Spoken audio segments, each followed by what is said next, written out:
Bonjour, aujourd'hui je vous montre comment utiliser Jamboard. La première chose à faire, c'est d'aller dans votre Drive, on clique sur Nouveau et si Jamboard n'apparaît pas, on va sur Plus et on vient le chercher. Jamboard, c'est quelque chose qui nous permet de faire des affiches ou des babillards si on veut.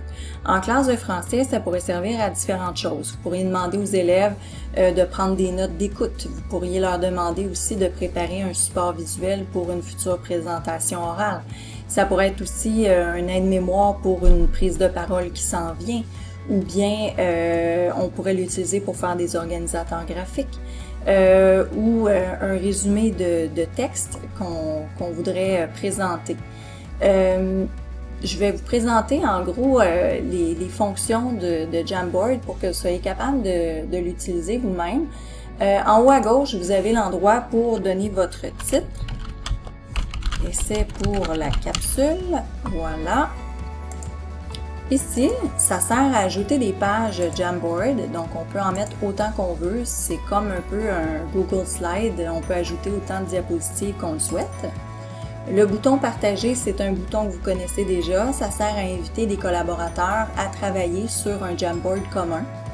Vous avez ici les arrière-plans, donc on peut choisir un motif de fond pour notre page et le motif peut être différent d'une page à l'autre.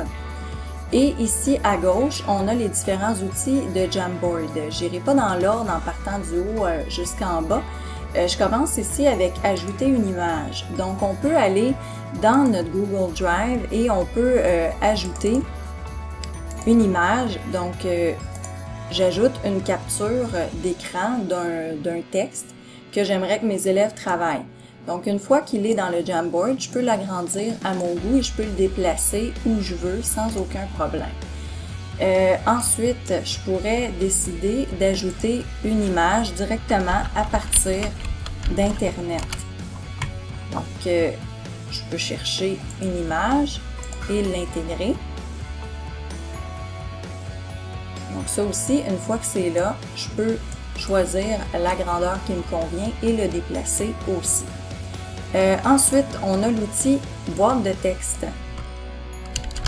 Donc, on ouvre une boîte de texte et on écrit ce qu'on veut. On peut choisir la taille, évidemment. On peut même changer l'orientation de la boîte. Et ici, apparaît couleur de texte. Je peux choisir la couleur du texte, l'alignement aussi. Et le style, il n'y a pas beaucoup de styles disponibles, mais on peut au moins faire la différence entre un titre puis un texte normal, par exemple. Donc ça, c'est pour la boîte de texte. Ensuite, les formes, ça crée des formes pleines. On peut pas écrire à l'intérieur. Par contre, ce qui est intéressant, c'est qu'on pourrait s'en servir pour aller identifier quelque chose, une partie, par exemple, de l'image ou du texte qu'on a mis dans le Jamboard. Donc, vous voyez ici, c'est plein. En cliquant ici sur couleur de remplissage, je peux choisir transparent. Et là, à ce moment-là, on va voir au travers et je peux mettre en évidence ce que je veux sur mon image ou sur mon texte. Ensuite, ça c'est mon outil préféré, c'est le pense-bête. Ça permet de faire des post-it, des papillons autocollants. Donc, je vais écrire message 1. On peut choisir la couleur de notre papillon autocollant. On fait enregistrer. Si on veut en créer plus qu'un, on peut continuer d'écrire et ça va créer un deuxième. Mais si on a fini, on fait annuler et ça disparaît. Donc, les post-it, on peut les bouger comme on veut. On peut ajuster la taille également. Et enfin, le dernier outil, c'est stylo et marqueur, donc avec et surligneur en fait. Avec le surligneur, je peux choisir ma couleur et je peux aller surligner des éléments sur une image ou sur un texte. Avec le crayon, je peux tracer à la main les éléments que je veux.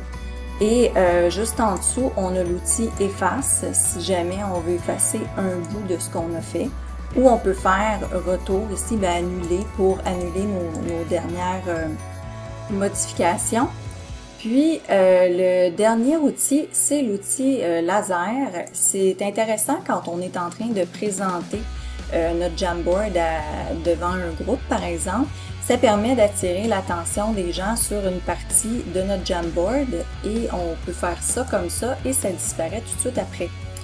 Je pense que ça fait le tour de ce qu'on peut faire avec Jamboard.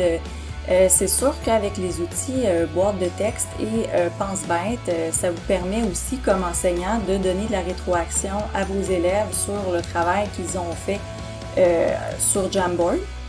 Et j'espère que ça vous donne des idées pour des activités à faire avec vos élèves.